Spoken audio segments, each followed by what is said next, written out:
If you're a fan of hip-hop, then you already know Eminem's undisputed title as the God of Rap. But here's the twist. Even at the peak of his game, Eminem still bows his head to the legends who paved the way. I'm such a f***ing huge fan. I can't even, I feel like a kid right now, man. This is crazy. Talking about Pac and Kendrick. Today, we're pulling back the curtain on Eminem's top 7 favorite rappers. Let's begin with number 7, Tupac Shakur, the poet whose words became anthems of defiance, unfiltered honesty, and hope. Eminem has often called Tupac the greatest songwriter of all time, a sentiment he reinforced during a 2020 interview on Shade 45, where he marveled at Tupac's ability to fuse raw emotion with lyrical genius. Pac's writing wasn't just about rhymes, Eminem reflected. It was about feeling, pure, visceral feeling. Eminem's connection to Tupac wasn't merely as a fan, it was as a steward of his legacy. In 2004, he produced Loyal to the Game, a posthumous album built around Pac's unreleased vocals. That was a song with Tupac and Biggie on it. And what I tried to do with it was just take it and make it, I know the movie is documentary style, so I tried to make the song documentary style. Then Tupac comes in with his verse. It's on me. We're still having memories of high speed when the cops crash. This wasn't just a remix project. It was Eminem's heartfelt attempt to bridge generations. His approach brought in new voices like 50 Cent and Nate Dogg, while updating Pac's timeless verses with modern beats. Yet, this decision sparked debate.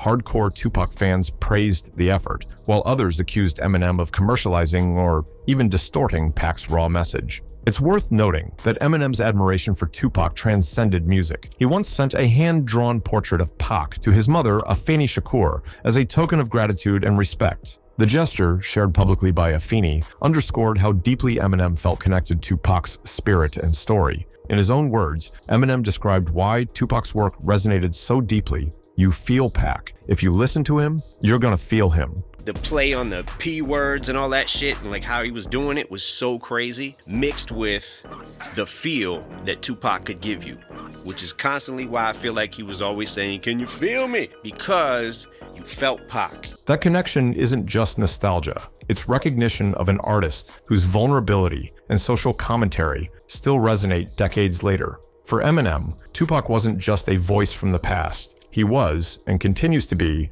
a blueprint for honest, impactful storytelling in hip-hop. And speaking of legends, one person isn't far behind, which is number 6, the notorious Big. For Eminem, Biggie was more than just a name in the East Coast-West Coast feud. He was a lyrical master, an innovator who redefined storytelling in hip-hop. While the media painted the rivalry between Tupac and Biggie as a bitter war, Eminem found himself caught in admiration for both, fascinated by their raw honesty and unmatched skills. It's kind of like they're just talking about each other and the whole drama that was going on.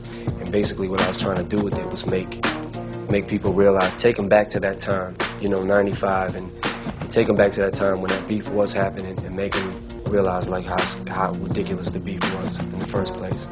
He once admitted he was torn, bumping diss tracks from both sides while secretly studying the intricate layers of Biggie's wordplay. Eminem's posthumous collaboration with Biggie on Dead Wrong was far from just a feature. It was a bold statement. This track, released on Biggie's Born Again album, featured Biggie's verses recorded before his death, paired with Eminem's aggressive, precise delivery. Many saw this as Eminem stepping into Biggie's world, a realm dominated by swagger, street tales, and razor-sharp lyricism. Eminem didn't just keep pace. He matched Biggie bar for bar, echoing the depth and complexity that made Biggie an icon.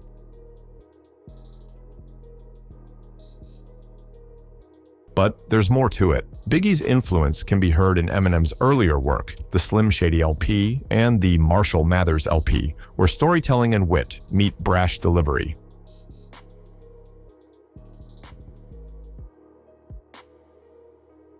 Eminem often referenced Biggie as an artist who made technical brilliance sound effortless, something he aspired to emulate. In interviews, Eminem expressed regret that he never had the chance to collaborate with Biggie while he was alive, adding an air of what if to their legacy. For Eminem, Dead Wrong wasn't just homage, it was his way of honoring a legend who left an indelible mark on hip-hop and on his own journey.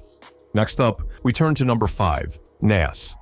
the Queensbridge poet whose intricate rhyme schemes and timeless storytelling left a mark not just on hip-hop, but on Eminem himself. While many know that Eminem produced The Cross for NASA's God's Son album, I carried the cross, a Virgin Mary had an abortion, I still carried in the chariot. few realize just how deeply NASA's influence runs in Eminem's career. In multiple interviews, Eminem has spoken about how NASA's Illmatic wasn't just an album, it was a blueprint for how to write complex, layered, and emotionally resonant lyrics. Reflecting on the track Halftime, Eminem once said, "One of the reasons I picked Halftime is because there's some rhyme schemes there most rappers can't do. That's one of the things that has made Nas so great. It was next level." To count him, one of the reasons that I picked Halftime though is because there's some rhyme schemes on there that most rappers to this day probably can't do.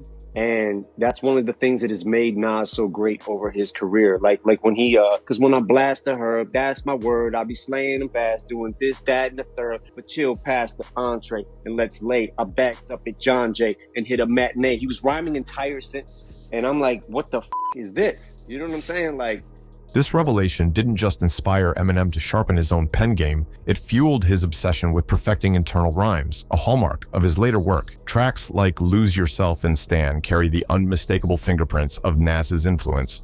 Fans have long speculated about a full-scale collaboration between Nas and Eminem. Reddit threads and hip-hop forums buzz with theories, dreams, and even mock track lists, imagining what such a project might look like. Some believe it would merge Nas's reflective storytelling with Eminem's raw, emotional delivery, a pairing that could challenge both artists to push their boundaries. The respect between them is mutual. Nas has praised Eminem as one of the best lyricists of his generation, while Eminem often nods to Nas as a master craftsman of the genre. For hip-hop fans, the idea of these two legends joining forces remains an enticing what if, a collaboration that, if it ever materializes, would be nothing short of historic. Now, let's talk about number 4, Redman, the comedic genius, whose punchlines and lyrical dexterity have left an indelible mark on hip-hop and on Eminem himself. Known for his unfiltered humor and inventive rhyme schemes, Redman has been Eminem's top pick for years. Just think back to M's iconic Till I Collapse verse, where he declared, "It goes Reggie, Jay-Z, Tupac, and Biggie," putting Redman at the very top of his personal hierarchy of MCs. I got a list, here's the order on my list and it says it goes Reggie, Jay-Z, Tupac, and Biggie, Andre from Outkast, Jada, Corrupt, Nas, and Thimmy. But it's not just talk. During a memorable versus battle alongside Method Man, Redman rocked a t-shirt emblazoned with "It Goes Reggie," paying tribute to Eminem's shoutout. Eminem, never one to miss a moment, amplified the gesture with a tweet, sparking a frenzy of fan reactions. The mutual respect between these two legends is palpable, rooted in more than just casual admiration. Eminem, me and him was texting for 3 hours one day. He was actually listening to the album, texting me in between each song, after each song. 3 hours straight. That's my young bro. Like, M, you already know you my young bro, but it was amazing because he was like, yo, you said this? Oh, I quit. Redman's influence on Eminem goes far beyond name drops. His approach to rap, blending humor with technical precision, helped shape Eminem's playful yet razor-sharp delivery, evident in tracks like The Real Slim Shady and Without Me. M has often credited Redman's irreverent style as a blueprint for balancing absurdity with substance, teaching him that it's possible to make listeners laugh while still delivering complex bars. In interviews, Eminem has described how Redman's 1992 album, What? The album was a game changer, influencing his early attempts at storytelling with a comedic twist. For Eminem, Redman isn't just an inspiration, he's the artist who taught him to balance mischief and mastery. And here's the plot twist. Number 3, Royce da 5'9". Their journey isn't just about music, it's a saga of brotherhood, betrayal, and redemption. Eminem and Royce first crossed paths in the late 1990s, quickly bonding over their shared passion for lyricism. Together, they formed Bad Meets Evil, dropping hard-hitting tracks like Nuttin' to Do and Scary Movies that showcased their undeniable chemistry.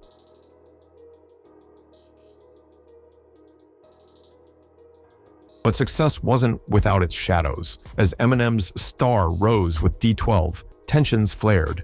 Royce found himself feuding not just with the group, but indirectly with M himself, as accusations and diss tracks flew. The breaking point came when Proof, Eminem's best friend and a D12 member, was tragically killed in 2006. Proof's passing served as a painful but powerful catalyst, prompting Eminem and Royce to reconcile. What followed was a creative rebirth. They reunited as Bad Meets Evil for the critically acclaimed Hell, the sequel, delivering hits like Fast Lane and the introspective Lighters. Their story isn't just a testament to the power of collaboration. It's a reminder that even amidst personal and professional turmoil, real friendship and mutual respect can bring artists back together, stronger than ever. In interviews, Royce has shared that Eminem is always ready to show him support beyond music. He's willing to show emotional support. When I got sober, when I decided to get sober, not to keep going super deep on you, but when I decided to get sober, he was like one of the first people I called, because we were sitting in the studio one day, just having a conversation off topic, and he just came out of nowhere and was like, you know, if you ever feel like you got a problem, you can call me, right? And the shit kind of like...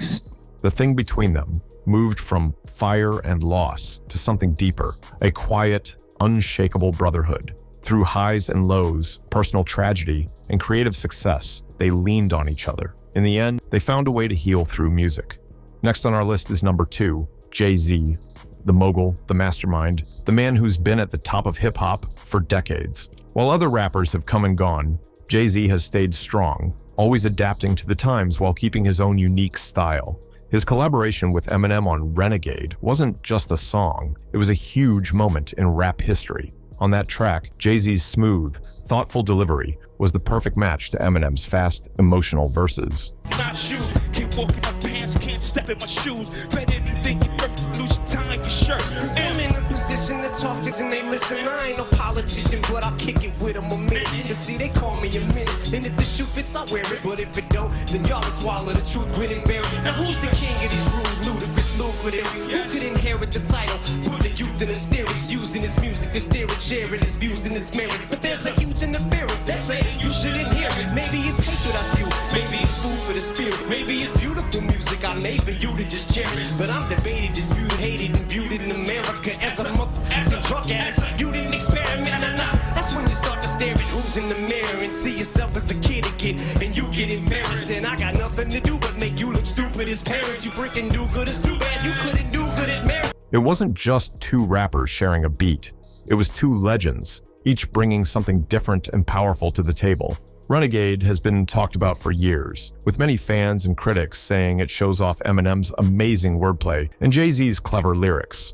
It's a rare song where both artists shine equally. Eminem has said many times that he respects how Jay-Z stays relevant without changing who he is. In an interview with Vulture, M said he found it super interesting how Jay-Z keeps his style fresh and real, no matter how much the industry changes. And Jay-Z has shown love for Eminem too. He's talked in interviews about how Eminem's rhymes are not just fast, but amazing.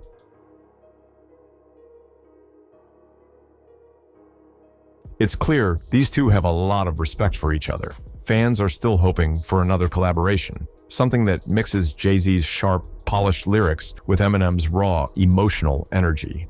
Together, Jay-Z and Eminem aren't just rap artists, they're icons who've changed the game and continue to inspire the next generation of rappers. And finally, Waich have number 1, Dr. Dre. Before the world knew Eminem, there was Marshall Mathers, a young rapper from Detroit, struggling to find his voice in an industry that wasn't ready for him. Rejected by labels, burdened by poverty, and battling personal demons, Eminem's future seemed uncertain. But everything changed the day Dr. Dre heard his demo tape. The only person that I ever heard on a demo tape that I really liked and with in the studio was Eminem. Dre wasn't just impressed by Eminem's technical skill, he was moved by the raw emotion, the unapologetic honesty that bled through every lyric. In a sea of polished acts, Eminem was different, and Dre knew it. He saw the potential, the hunger, and the genius waiting to be unleashed. That's why Dre can never skip Eminem from his list of favorites. It's not just about talent, it's about loyalty, impact, and transformation. In Eminem, Dre didn't just discover an artist, he discovered a reflection of his own passion for breaking boundaries and elevating voices that deserve to be heard. During his Rock and Roll Hall of Fame induction speech, Eminem called Dre the man who saved my life. Hang on, man. This shit is crazy to me. I realize what an honor it is right now for me to be up here tonight, and what a privilege it is to do the music that I love and the music that basically saved my life. The man who saved my life, ladies and gentlemen, Dr. Dre. It wasn't just a nod to Dre's role in launching his career. It was a heartfelt recognition of how Dre's belief lifted him from despair to superstardom. That moment was more than just a speech. It was a tribute to the man who saw something in Eminem when no one else did. Their collaborations, like My Name Is and Forgot About Dre, did more than top charts. They reshaped the sound of hip-hop, blending Dre's masterful production with Eminem's sharp, provocative lyrics. Together, they created music that wasn't just catchy. It was groundbreaking, honest, and fearless. This partnership isn't just a professional alliance. It's a testament to the power of belief, loyalty, and the life-changing magic of music. And just when you think you've heard it all, remember this. Eminem's list isn't just about respect. It's a testament to how even legends need legends. So what's your take? Do you think the rappers on Eminem's list truly deserve those accolades? Or do you have a different favorite from his lineup? Drop your thoughts in the comments below and let's keep the debate going. Don't forget to stay tuned, because stories like this don't end here, and there's always more to uncover in the world of hip-hop. You won't want to miss what's coming next.